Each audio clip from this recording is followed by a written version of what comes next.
আসসালামু আলাইকুম ওয়া রাহমাতুল্লাহি ওয়া বারাকাতুহু নাহমাদুহু ওয়া নুসাল্লি ওয়া নুসাল্লিমু আলা রাসূলিহিল কারীম আম্মা বা'দ ফাআউযু বিল্লাহি মিনাশ শাইতানির রাজীম বিসমিল্লাহির রহমানির রহিম ইন্না আনজালনাহু ফি লাইলাতিল কদর ওয়া মা আদরাকা মা লাইলাতুল কদর লাইলাতুল কদরি খায়রুম মিন আলফিশ শাহর সদাকাল্লাহু মাওলানাল আযীম ওয়া সদাকা রাসূলুহুন নবিয়ুল কারীম।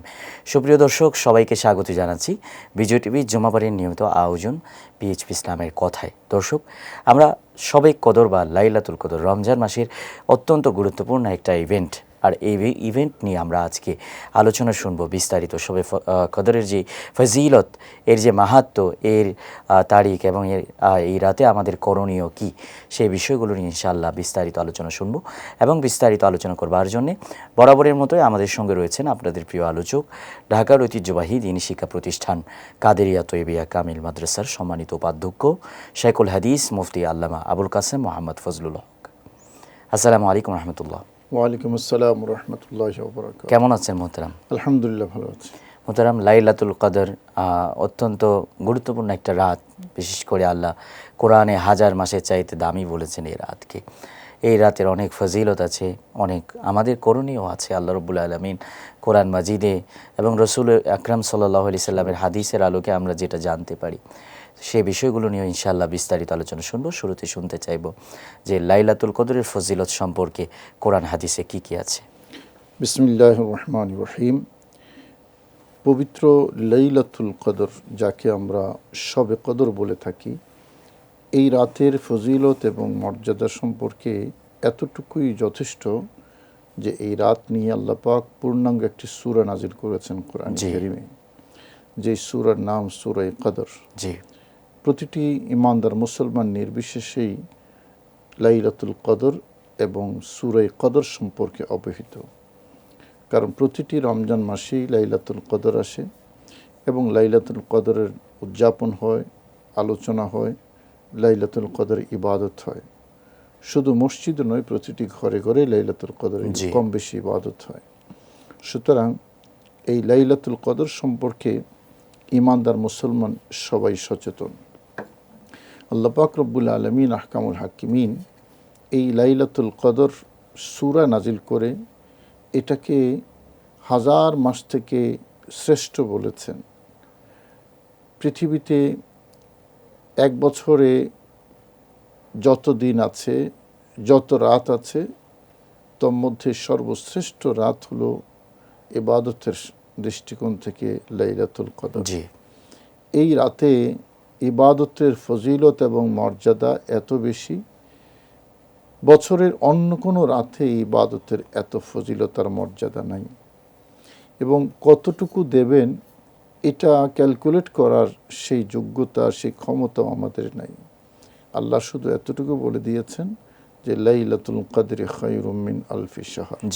হাজার মাসে ইবাদত করলে যা হবে, এই এক রাতে ইবাদত করলে সমান হবে তা নয়, তার চেয়ে বেশি হবে। এটা হলো মূল বিষয়। আমরা বলার সময় অনেক সময় ভুল করে ফেলি যে হাজার মাসে ইবাদত করলে যা, এই রাতে ইবাদত করলে তা। বিষয়টা এটা নয়, কিন্তু হাজার মাস ইবাদত করলে যা, এই এক রাতের ইবাদত আরও বেশি। এখন সেই বেশিটা কত, এটা একটা আপেক্ষিক বিষয়। এই বেশিটা কত, এটা আল্লাহ যখন বলেছেন বেশি, কত বেশি সেটা আল্লাহ পাকই ভালো জানে। রাসূল করিম সাল্লাল্লাহু আলাইহি ওয়াসাল্লাম বলেছেন, আমি প্রথম দশকে লাইলাতুল কদর অন্বেষণ করে দেখেছি, সেখানে আমি পাইনি লাইলাতুল কদর। দ্বিতীয় দশকে লাইলাতুল কদর অন্বেষণ করে আমি দেখেছি, সেখানেও আমি পাইনি। তৃতীয় দশকে অন্বেষণ করে দেখেছি, সেখানে লাইলাতুল কদর আছে। তো নবীজি বলেছেন, সেই হিসেবে তোমরা শেষ দশকে লাইলাতুল কদর অনুসন্ধান করো। এবং সহিহ বুখারী শরীফের আরেকটি হাদিসে নবীজি লাইলাতুল কদরের সুনির্দিষ্ট তারিখ ঘোষণার ব্যাপারে একটি হাদিস আছে। নবীজি বলেছেন যে আমি এসেছিলাম তোমাদেরকে লাইলাতুল কদর সম্পর্কে সুনির্দিষ্ট তারিখ বলে দিতে। তো এসে দেখছেন দুইজন ঝগড়া করছে পারস্পরিক। তখন নবীজি বলেছেন যে এই ঝগড়ার কারণে লাইলাতুল কদরের সুনির্দিষ্ট তারিখ আমার কাছ থেকে তুলে নেওয়া হয়েছে, সুনির্দিষ্ট তারিখ তুলে নেওয়া হয়েছে। তার মানে তারিখটা নবীজি আর বলেন নাই। জি, এখানে দুইটি জিনিস, তারপরে বলছেন হ্যাঁ এটাও তোমাদের জন্য মঙ্গলজনক, তুলে নেওয়াটাও মঙ্গলজনক। এখানে কয়েকটি শিক্ষা আছে এই হাদিসে। প্রথম শিক্ষা হলো মুসলিম যদি ঝগড়া করে তাহলে সেখানে আল্লাহর নেয়ামত রহিত হয়ে যায়, জি, এটা একটা শিক্ষা। দ্বিতীয় নম্বর শিক্ষা হলো যে কখনো কখনো দৃশ্যত আমাদের কাছে মন্দ কাজ, খারাপ লাগে এমন একটি কাজ সংগঠিত হয়েছে, আল্লাহ পাক রব্বুল আলামিন এর পেছনেও কোনো মঙ্গল নিহিত রাখতে পারেন। এখানেও যেমন দুইজনে ঝগড়া করা, এটা দৃশ্যত ভালো না, কিন্তু এই বিপরীতে যে মানে সুনির্দিষ্ট তারিখটাও তুলে নেওয়া হয়েছে, নবীজি বলেছেন এটা তোমাদের জন্য মঙ্গলজনক হতে পারে। তো ওই দৃশ্যত খারাপ জিনিসটার নতিজা বা রেজাল্ট আমাদের জন্য আল্লাহ মঙ্গল করে দিয়েছেন, এটা আল্লাহই করে দিয়েছেন। তৃতীয় নম্বর যে শিক্ষাটা, রসুল করিম সাল্লাল্লাহু আলাইহি ওয়াসাল্লাম এই সুনির্দিষ্ট তারিখ ঘোষণা না করে আমাদেরকে ইবাদতের মধ্যে ব্যস্ত রাখার একটা সিলেবাস দিয়েছেন। এবং তখন নবীজি বলেছেন যে তাহাররু লাইলাতুল কদরে ফিল ভিত্রে মিনাল আশরিল আওয়াখির মিন রমাদান, তোমরা পবিত্র মাহে রমাদানের শেষ দশকের বেজোর রাত্রিগুলোতে লাইলাতুল কদর অন্বেষণ করো। জি, শেষ দশকের বেজোর রাত্রির মধ্যেই লাইলাতুল কদর আছে। তাহলে পুরো বছর থেকে নবীজি রমজান মাসকে সীমাবদ্ধ করলেন, রমজানের 3 দশক থেকে নবীজি শেষ দশককে সুনির্দিষ্ট করলেন, শেষ দশকের মধ্যে নবীজি 5টি বেজোর রাতকে সুনির্দিষ্ট করলেন। সেই বেজোর রাতের 5টি যে কোনো একটিতে লাইলাতুল কদর আছে। এখন এটা যখন সুনির্দিষ্ট করলেন 5 রাতে, তখন আমাদের দায়িত্ব হলো এই 5 রাত ইবাদতের মধ্যে কাটানো। নবীজি যে বলেছেন যে এটা তোমাদের জন্য মঙ্গলজনক। কিভাবে মঙ্গলজনক? এক রাতের ডিউরেশন, 5 রাতের ডিউরেশনের মধ্যে পার্থক্য আছে। এক রাতের ডিউরেশনে আমি যদি 100 রাকাত নামাজ পড়তে পারি, 5 রাতের ডিউরেশনে আমি 500 রাকাত নামাজ পড়তে পারবো। এক রাতের ডিউরেশনে আমি যদি 1000 বার দরুদ শরীফ পড়তে পারি, 5 রাতের ডিউরেশনে 5000 বার হবে। এটা হলো ক্যালকুলেটিভ হিসাব।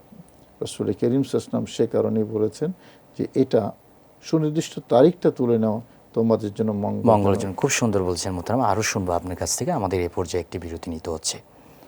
সুপ্রিয় দর্শক, আপনাদের প্রিয় অনুষ্ঠান জুমাবারের নিয়মিত আয়োজন পিএইচপি ইসলামের কথা থেকে আমরা এই পর্যায়ে নিচ্ছি ছোট্ট একটা বিরতি। ফিরে আসছি অল্প কিছুক্ষণের মধ্যে, আমাদের সঙ্গে থাকুন।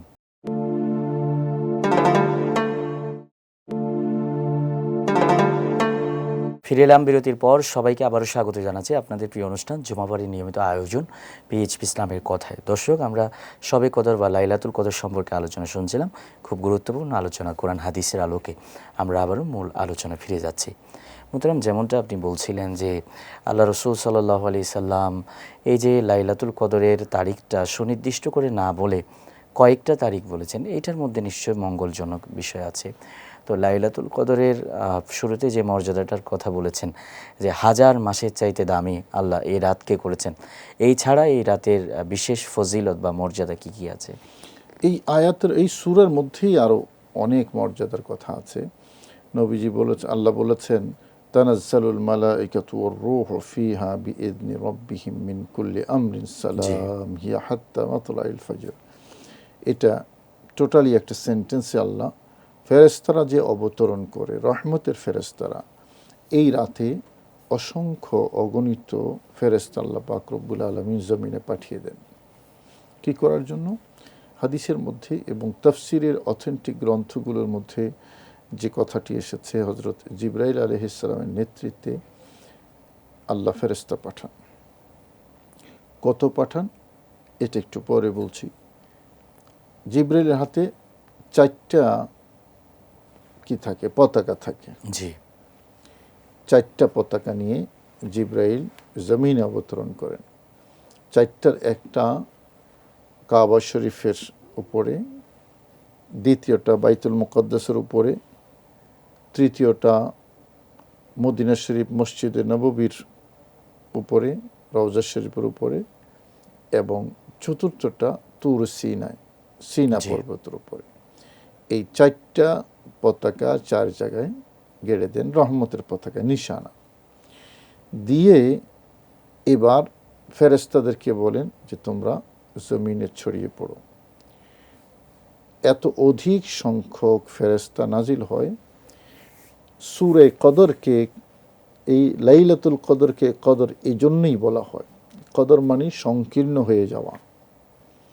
কদর মনে করেন আমি যে কিতাবটা রেখেছি, কিতাবের নিচে তো মনে করি এখানে এতটুকু জায়গা আছে খালি, জি, আমি কিতাবটা রাখলাম, কোনো রকমে কিতাবটা মানে এভাবে চাপাচাপি করে কিতাবটাকে আমি রাখলাম, জি, জায়গাটা সংকীর্ণ, এটাকে কদর বলা হয়।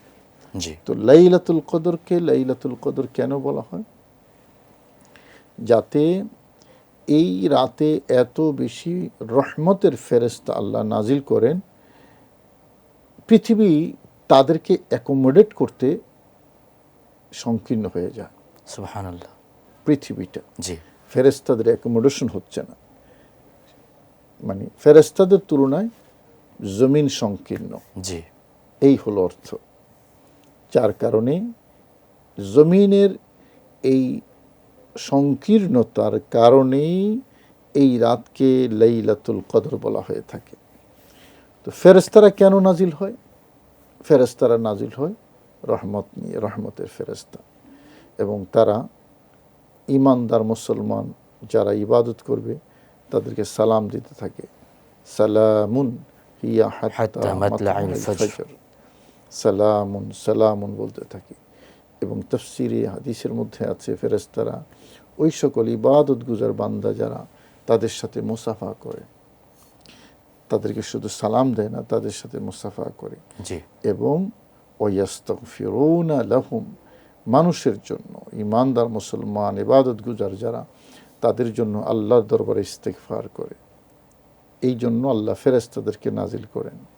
এতটাই গুরুত্বপূর্ণ, আল্লাহ ফেরেশতা পাঠিয়ে দেন মানুষের জন্য দোয়া করতে, মানুষের পক্ষ হয়ে আল্লাহর দরবারে ইস্তেগফার করতে। মূলত এই লাইলাতুল কদরটা আল্লাহ দিয়েছেন উম্মতে মুহাম্মাদীকে এগিয়ে দেওয়ার জন্য। জি, একজন উম্মতের হিস্ট্রি রাসূল করিম সাল্লাল্লাহু আলাইহি ওয়াসাল্লামকে জানানো হয়েছে। ওই উম্মত, ওই ব্যক্তি টানা 1000 মাস ইবাদত করেছে, এবং তার ইবাদতের হিস্ট্রিটা ছিল এই: দিনের বেলা রোজা অবস্থায় জিহাদ করেছে, রাতের বেলা দাঁড়িয়ে দাঁড়িয়ে নামাজ আদায় করেছে। জি, অর্থাৎ রাত এবং দিন টানা সর্বোচ্চ মানের কঠোর ইবাদত, রোজা অবস্থায় জিহাদ করা, এটা খুবই কঠিন একটা কাজ। এবং এই যে কন্টিনিউশন তার 1000 মাস ছিল। এখানে 1000 মাসের উচ্চারণটা, উল্লেখটা মূলত ওই প্রেক্ষাপটে এসেছে কোরআনে কারিমে, লাইলাতুল কদর খায়রুম মিন আলফি শাহর যেটা বলা হয়েছে। 1000 মাসের কথা কেন আসলো? কেন আল্লাহ 1000 মাসের কথা বললেন এ কারণে, যেহেতু ওই ঘটনাটা, যেই ঘটনার প্রেক্ষাপটে এই আয়াত এবং এই রাত দেওয়া হয়েছে, সেখানে 1000 মাসের কথা আছে। ওই ব্যক্তি যেহেতু 1000 মাসের চেয়ে 1000 মাস ইবাদত করেছেন, 1000 মাস জিহাদ করেছেন এবং রোজা অবস্থায়, তখন পেয়ারা নবী রাসূল করিম সাল্লাল্লাহু আলাইহি ওয়াসাল্লাম একটু মন ছোট করলেন যে ও এত বছরের হায়াত, 1000 মাস এবং এত ইবাদত, তো তাইলে আমার উম্মতের ইবাদতের জায়গা কোথায়? আমার উম্মতের গড় বয়স 60 থেকে 70, জি, ওটা তো 83 বছর 4 মাস। তখন আল্লাহ পাক রব্বুল আলামিন নবীকে সান্ত্বনা দেওয়ার জন্য বলেছেন, লাইলাতুল কদর খায়রুম মিন আলফি শাহর, জাস্ট স্পেশাল একটা রাত আপনার উম্মতের জন্য, এই এক রাত যদি ইবাদত করে তাহলে ওই 1000 মাস থেকে আরো বেশি পাবে। সুবহানাল্লাহ। বেশিটার কথা তো পরে, ওই 1000 মাসের ইকুইভ্যালেন্ট হয়ে যাবে। এই হলো মানে আলফে শাহরের কথা।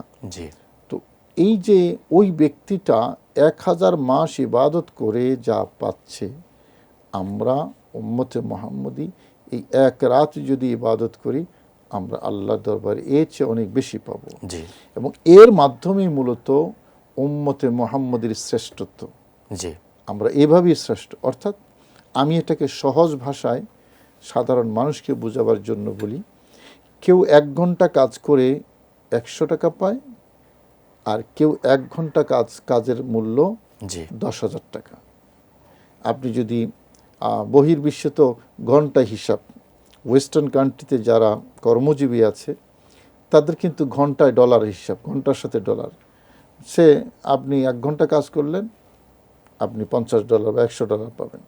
এখন কারো 1 ঘন্টার কাজের মূল্য $50, আর কারো 1 ঘন্টার কাজের মূল্য $1000।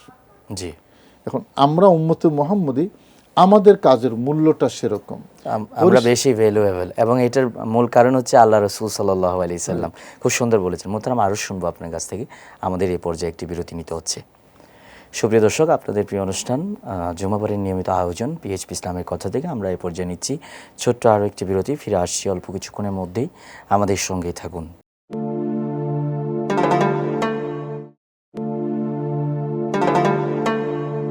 ফিরে এলাম বিরতির পর। সবাইকে আবারও স্বাগত জানাচ্ছি আপনাদের প্রিয় অনুষ্ঠান বিজয় টিভি জুমাবারের নিয়মিত আয়োজন পিএইচপি ইসলামের কথায়।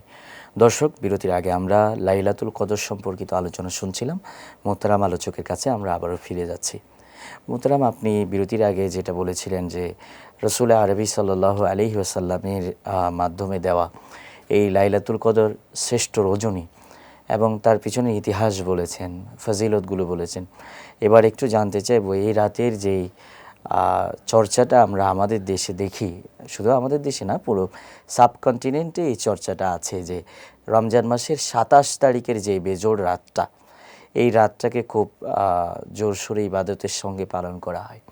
এটার পিছনে কারণ কি বলবেন? এবং স্পেসিফিকলি এই রাতে লাইলাতুল কদর হওয়ার সম্ভাবনা কতটুকু, এটা নিয়ে যদি বলতেন। রাসূল করিম সাল্লাল্লাহু আলাইহি ওয়াসাল্লাম হাদিসের মধ্যে যেটা বলেছেন যে তোমরা 5 রাতে, বেজোর রাতগুলোতে অন্বেষণ করো। আমি প্রথমে বলেছি এই 5 রাতেই লাইলাতুল কদর হওয়ার সম্ভাবনা আছে। জি এটা 21 হোক, 23 হোক, 25 হোক, 27 হোক, 29 হোক, এই রাতগুলো। তো 21-এর রাত মানে 20 রোজার দিবাগত রাত, জি 23 মানে 22 রোজা দিবাগত রাত, 25 মানে 24 রোজা দিবাগত রাত, 27 মানে 26 রোজা দিবাগত রাত, 29 মানে 28 রোজা দিবাগত রাত। এই রাতগুলোতে নবীজি অনুসন্ধান করার কথা বলেছেন। অনুসন্ধান করার অর্থ হলো ইবাদত করা। জি এখন প্রশ্ন হলো 27 তারিখ কেন? দেখুন, 27 তারিখটা এটা একেবারেই যে অকাট্যভাবে আমরা কথাই বলবো যে 27 তারিখেই অন্য দিন নয়, এটা আমরা বলবো না। জি না, আমরা বলবো 27 তারিখের সম্ভাবনাটা বেশি, জি বিভিন্ন কারণে। সে কারণগুলো কি? এক নম্বর কারণ হলো সাহাবীদের মধ্যে বিশিষ্ট সাহাবী যারা ছিলেন, যেমন হযরত আব্দুল্লাহ ইবনে মাসউদ, জি হযরত আব্দুল্লাহ ইবনে আব্বাস, হযরত আলী রাদিয়াল্লাহু তাআলা আনহু সহ এরকম মানে ফকি ইন্টেলেকচুয়াল সাহাবায়ে কেরাম যারা ছিলেন, তারা রাসূল করিম সাল্লাল্লাহু আলাইহি ওয়াসাল্লাম আর সাহাবী নবীকে দেখেছেন। তাদের মতামতটা আমাদের কাছে অনেক অনেক বেশি গুরুত্বপূর্ণ। জি তো ওনাদের মতামত হলো এই 5 রাতের মধ্যে 27 তারিখ হলো লাইলাতুল কদরের সম্ভাবনাময়, বেশি সম্ভাবনাময়। ওনারা কিসের ভিত্তিতে বলেছেন? কোনো আলামত চিহ্ন আছে কিনা? ওটাই বলছি। এখন সাহাবীরা যখন এই 5-এর মধ্যে এককে নির্ধারণ করছেন, তাহলে ওনারা কিসের ভিত্তিতে বলেছেন? জি আমাদের কাছে সহজ জবাব হলো নিশ্চয়ই ওনারা কোনো না কোনোভাবে রাসূল করিম সাল্লাল্লাহু আলাইহি ওয়াসাল্লাম থেকে এরকম কোনো ইন্ডিকেশন পেয়েছেন, পেয়ে ওনারা সে কথা বলেছেন। ইমাম বাইহাকি রহমতুল্লাহ আলী ফাদাইলুল আওকাত যে কিতাবটা আছে ওনার, ইমাম বাইহাকি, জি, ইমাম বাইহাকি অনেক বড় মাপের একজন মুহাদ্দিস ছিলেন। ফাদাইলুল আওকাত কিতাবের মধ্যে ওই বর্ণনাগুলো এনেছেন, সাহাবীদের ওই বর্ণনাগুলো। তো সেখান থেকে আমরা যেটা বুঝব যে সাহাবাই কেরাম ইবাদতের ক্ষেত্রে বা ইবাদতের তারিখ নির্ধারণের ক্ষেত্রে মন গড়া কথা বলার কথা না। জি না, এটা যে কোনোভাবে হয় নবীজির থেকে পেয়েছেন, নবীজির হাদিস থেকে পেয়েছেন, অথবা কোরআনে কারীমের কোনো ইন্ডিকেশন থেকে ওনারা পেয়েছেন। কারণ আমরা যা জানি তার চেয়ে অনেক বেশি নবীর সাহাবাই কেরাম জ্ঞান ছিল তাদের। জি, এটা হলো এক নম্বর কারণ। দ্বিতীয় নম্বর কারণ, পৃথিবীর চর্চিত আমলটা যদি আমরা দেখি, পৃথিবীর চর্চিত আমল হলো যে 5 রাতেই কম বেশি ইবাদত হয়, তবে 27কে গুরুত্ব দেওয়া হয় বেশি বেশি। এখন পৃথিবীর মুসলমানদের এই যে চর্চিত আমল, সেখানে মুহাদ্দিস, মুফতি, আলেম, ওলামা হাজার বছর ধরে ছিল, নিশ্চয়ই ওনাদের কাছেও সেরকম কোনো ইন্ডিকেশন ছিল। তৃতীয় নম্বর হলো ইমাম আবু হানিফা রহমতুল্লাহ আলাইহি দুটি বিষয় বলেছেন। প্রথম বিষয় হলো এই সূরার মধ্যে যেই শব্দগুলো আছে, শব্দগুলো 1, 2, 3 করে যদি গোনা হয়, তাহলে 27তম একটা শব্দ আছে, একটা সর্বনাম হিয়া, সালামুন হিয়া। এই হিয়াটা 27তম, আর হিয়ার ইন্ডিকেশন হলো লাইলাতুল কদরের দিকে। জি, তো হিয়াটা যখন 27তম জায়গায় এবং হিয়া যখন লাইলাতুল কদর বোঝাচ্ছে, তাহলে কোরআনী কারীমের এই ইন্ডিকেশনে বোঝা যায় লাইলাতুল কদর 27 তারিখ। চতুর্থ নম্বর যে কারণ তারিখ নির্ধারণের ক্ষেত্রে, ইমাম আবু হানিফা রহমতুল্লাহ আরেকটি বিশ্লেষণ করেছেন, খুব চমৎকার বিশ্লেষণ। সেটা হলো লাইলাতুল কদর বলার সময় 9টি অক্ষর আছে, লাইলাতুল কদর, এই 9টি অক্ষর হরফ আরবি বর্ণমালা। জি, আর এই সূরার মধ্যে লাইলাতুল কদর শব্দ, যুগল শব্দ 3 বার উল্লেখ হয়েছে। জি, লাইলাতুল কদর শব্দ যুগল 3 বার উল্লেখ হয়েছে। তাহলে বর্ণমালা আছে 9টি, উল্লেখ হয়েছে 3 বার। জি, আমরা যদি মাল্টিপল করি 27 হয়। 27 হয়। জি, এই আরেকটি লজিক এবং চমৎকার বিশ্লেষণ এটা। এর মাধ্যমেও বোঝা যায় যে লাইলাতুল কদর 27 তারিখ। এটা চমৎকার বিশ্লেষণ এই জন্য বললাম, আরবি ভাষা মতে একটা শব্দ ব্যবহার করার পরে নিকটতম জায়গায় যদি ওই জিনিসটাকে, ওই বস্তুটাকে বোঝানো হয়, বোঝানোর উদ্দেশ্য হয়, তাহলে এটা শব্দটা রিপিট না করে সর্বনাম ব্যবহার করা হয়। জি, যেমন বাংলার মধ্যে আমরা বলি যে আমি জায়েদের কাছ থেকে 1 লাখ টাকা পাই, জি, কিন্তু সে আমার টাকাটা দেয় নাই। জি, জায়েদের কাছ থেকে 1 লাখ টাকা পাই, কিন্তু জায়েদ আমাকে সেই টাকাটা দেয় নাই, এটা না বলে আমরা কি বলি? সর্বনাম ব্যবহার করলাম। কিন্তু সে আমাকে টাকাটা দেয়নি, সে বলি। জি, এটা বাংলা উদাহরণ দিলাম। আরবিতেও ঠিক একই রুলস প্রযোজ্য। যখন একটা বিষয়ের জন্য একটা বিশেষ্য ব্যবহার করা হয়, পরবর্তীতে ওটা বোঝাবার নিকটতম সময়ে বা নিকটতম কাছাকাছি এটা মানে ওটা রিপিট করা হয়, সর্বনাম ব্যবহার করা। কিন্তু সূরাতুল কদরের মধ্যে তার ব্যতিক্রম। জি, আল্লাহ বলেছেন ইন্না আনসালনাহু ফি লাইলাতুল কদর, ওকে, প্রথমে লাইলাতুল কদর ব্যবহার করলেন, পরের আয়াতে ওমা আদরাকা মা লাইলাতুল কদর, এটা তো বলা দরকার ছিল না জি, রুলস অনুসারে। আপনি কি জানেন লাইলাতুল কদর কি? মা হিয়া বলতে পারতেন। হ্যাঁ, আপনি কি জানেন সেটা কি? জি, এটা না বলা দরকার ছিল। আবার তৃতীয় সেন্টেন্সের মধ্যে, আয়াতের মধ্যে লাইলাতুল কদরে খায়রুম মিন আলফি শাহর, না, এটা না বলে এটা 1000 মাস থেকে শ্রেষ্ঠ, এটা বলা যেত। কিন্তু না, আল্লাহ বলেছেন লাইলাতুল কদর 1000 মাস থেকে শ্রেষ্ঠ। আপনি কি জানেন লাইলাতুল কদর কি? আমি লাইলাতুল কদরে নাজিল করেছি। তার মানে পর পর 3টা সেন্টেন্সে একটা শব্দ যুগল ব্যবহার করলেন, যেটা রুলসের, আরবি গ্রামার রুলসের আলোকে এভাবে না হয়ে এভাবে হতে পারত, অর্থাৎ সর্বনাম ব্যবহার করে হতে পারত। জি। প্রশ্ন হলো যে যেই রুলস নিয়ে আমরা কথা বলি, এই রুলস কি আল্লাহর জানা নাই? নিশ্চয়ই জানা আছে। তো মোহতারাম, এই পেছনে যে হেকমত বা রহস্যটা, এটা নিয়ে আপনার কাছ থেকে শুনবো। আমাদের এই পর্যায়ে আরও একটি বিরতি নিতে হচ্ছে। সুপ্রিয় দর্শক, আপনাদের প্রিয় অনুষ্ঠান পিএইচপি ইসলামের কথা থেকে আমরা এই পর্যায়ে নিচ্ছি আরও একটি বিরতি। ফিরে আসছি অল্প কিছুক্ষণের মধ্যে, আমাদের সঙ্গে থাকুন।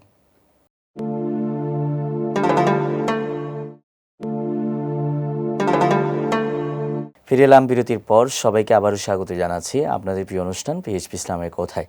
দর্শক, আমরা বিরতির আগে লাইলাতুল কদর নিয়ে চমৎকার আলোচনা শুনছিলাম কোরআন হাদিসের আলোকে, এবং ইসলামিক স্কলারগণ লাইলাতুল কদর নিয়ে কি কি বলেছেন সেই চমৎকার তথ্যগুলো তুলে ধরছিলেন মোহতারাম আলোচক। আবারও আমরা মোহতারামের কাছে চলে যাচ্ছি। মোহতারাম, আপনি যেটা বলছিলেন যে কোরআন মাজিদে আল্লাহ লাইলাতুল কদর শব্দটাকে বারবার রিপিট করলেন, তার জায়গায় সর্বনাম ব্যবহার করতে পারতেন, কিন্তু রিপিট করলেন শব্দটাকে। তো এই যে সর্বনাম ব্যবহার না করে বারবার রিপিট করা, এটার পিছনে যে রহস্য বা হেকমত কি আল্লাহ রাব্বুল আলামিনের, এটা নিয়ে বলছিলেন। এটাই বলছিলাম। তাহলে নিশ্চয়ই যেখানে সর্বনাম ব্যবহার করা যেত, জি অথচ ওই বিশেষ্য শব্দ যুগলটাকে রিপিট করলেন, নিশ্চয়ই কারণ আছে। জি কারণটা এটাই, ইমাম আবু হানিফা রহমতুল্লাহ আলাইহির যে বিশ্লেষণটা এই জায়গায়, যে আল্লাহ 3বার শব্দ যুগল ব্যবহার করেছেন। যে সকল কারণে, তার মধ্যে গুরুত্বপূর্ণ কারণ হলো লাইলাতুল কদরের তারিখ নির্ধারণের ক্ষেত্রে একটা সূক্ষ্ম ইঙ্গিত জি দিয়ে তারিখের সাথে ম্যাচ করার জন্য, যে এটা তো 4বার রিপিট হতে পারতো, 5বার হতে পারতো, কিন্তু বাট ওই তারিখের সাথে ম্যাচ করার কারণে আল্লাহ 3বার ব্যবহার করেন। 3বার ব্যবহার করেছেন। এই হলো 4টা পয়েন্ট এখানে বললাম তারিখ নির্ধারণ ক্ষেত্রে।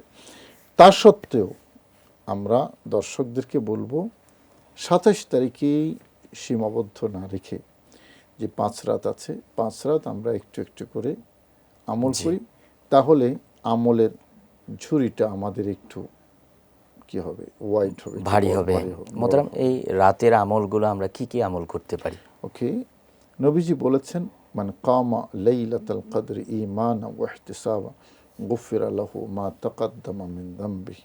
জি যেই ব্যক্তি লাইলাতুল কদরে ঈমান সহকারে এবং সওয়াব প্রাপ্তির আশায় জাগ্রত থাকবে, ইবাদত করবে, আল্লাহ তার পূর্বের গুনাহগুলো মাফ করে দেবেন। সুবহানাল্লাহ, সুবহানাল্লাহ। এবং দান সাদকা হতে কবর পারে, জিয়ারত হতে কবর পারে। জিয়ারত, মা বাবাদের কবর জিয়ারত হতে পারে। এই সামগ্রিক ইবাদতের মধ্যে তার জাগ্রত রাত, এটাই হলো লাইলাতুল কদরে আল্লাহ এবং রসুলের প্রত্যাশা।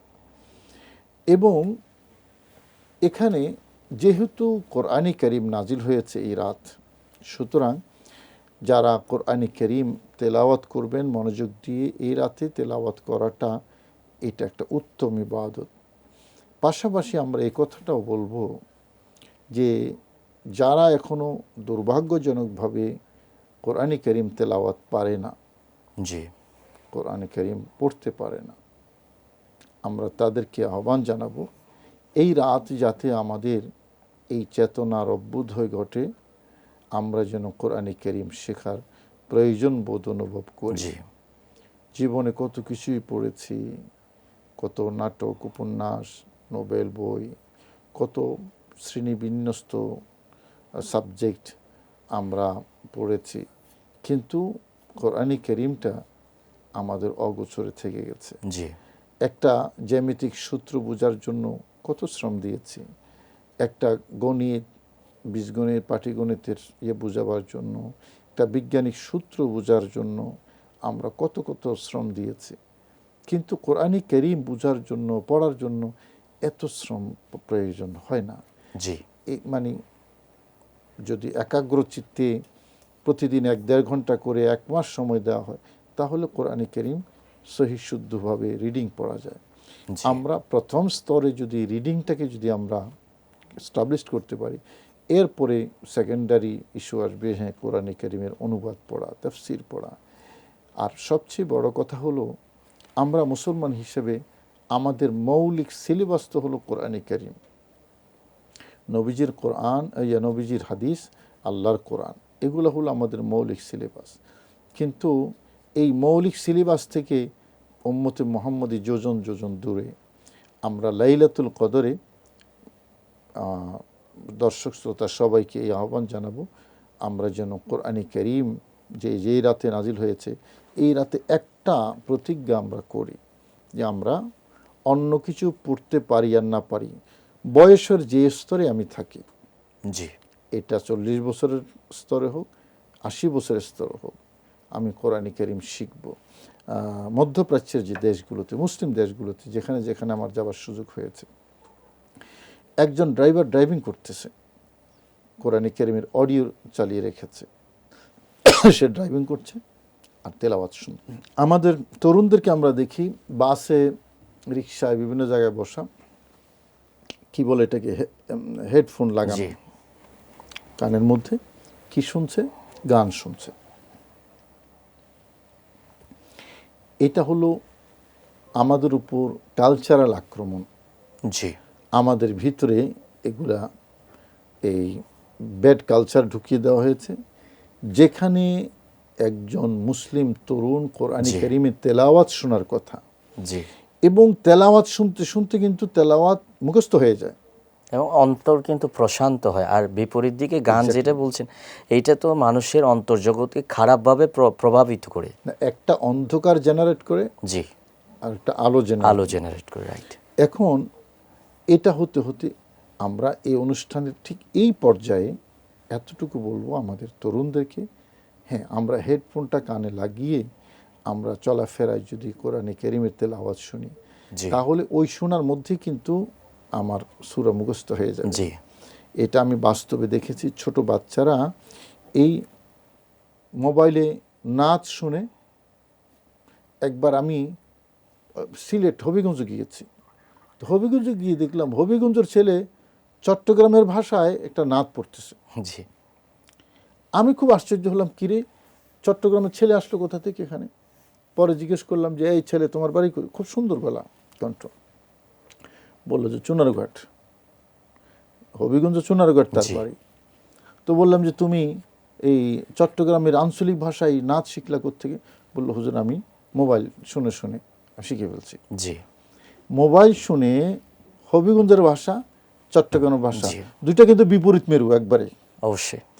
এটাকে শিখে ফেলেছে। জি, এটা হলো বাস্তবতা।